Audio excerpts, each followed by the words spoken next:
Hi hello அஸ்லாம் வலைக்கம் welcome to ஜுவீஸ் kitchen. இன்றைக்கி நான் ஒரு ஃப்யூஷன் டிஷ் கண்டுபிடிச்சிருக்கேன். அதை எப்படி செய்கிறதுன்னு காமிச்சிருக்கேன் பாருங்கள்.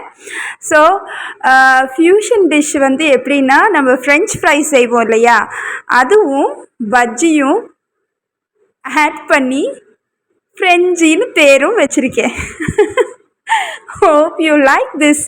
அதே மாதிரி சும்மா சொல்லக்கூடாதுங்க, டேஸ்ட்டு சும்மா அல்டிமேட்டாக இருந்தது. ஃப்ரெஞ்ச் ஃப்ரைஸோட டேஸ்ட்டு வந்திருந்தது, பஜ்ஜியோட டேஸ்ட்டு வந்திருந்தது.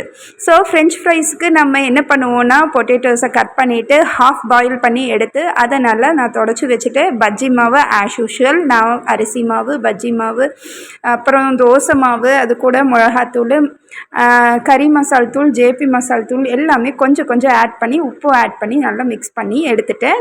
பெருங்காயத்தூள் எதுக்காக ஆட் பண்ணுறேன்னா, நம்மளுக்கு கேஸ்ட்ரிக் ப்ராப்ளம் எதுவும் வராது அப்படிங்கிறதுக்காக. இப்போ ஆயில் ஹீட் ஆனனையும் நம்ம ஒவ்வொரு பீசஸாக எடுத்து அதில் உள்ளே போட்டு நம்ம கொஞ்சம் பொன்னிறமாக ஆனனையும் எடுத்துடுறோம். அவ்வளோதாங்க. இது சூப்பராக இருந்துச்சு. இது ஒரு மெத்தடு. இன்னொரு மெத்தட் என்னென்னா, நீங்கள் அந்த பொட்டேட்டோவையே வந்து ஆயிலில் ஃப்ரை பண்ணி ஹாஃப் பாயில் பொட்டேட்டோவை எகெயின் ஃப்ரை பண்ணிவிட்டு அதை மறுபடியும் மசாலா போட்டு ஃப்ரை பண்ணப்போ இது ஒரு மாதிரி டிஃப்ரெண்ட் டேஸ்ட்டாக இருந்துச்சு. இப்போ இது மேலே நீங்கள் என்ன டாப்பிங்ஸ் வேணுமோ அதை போட்டுக்கோங்க. ஒரு சாட் மசாலா, ஒரு டிப்பு லைக் சாஸு, மைனஸ், அந்த மாதிரி எது வேணால் வச்சு சாப்பிட்டிங்கன்னா சூப்பராக இருந்தது. நிஜமாக செம்மையாக இருந்தது. ட்ரை பண்ணி பாருங்கள்.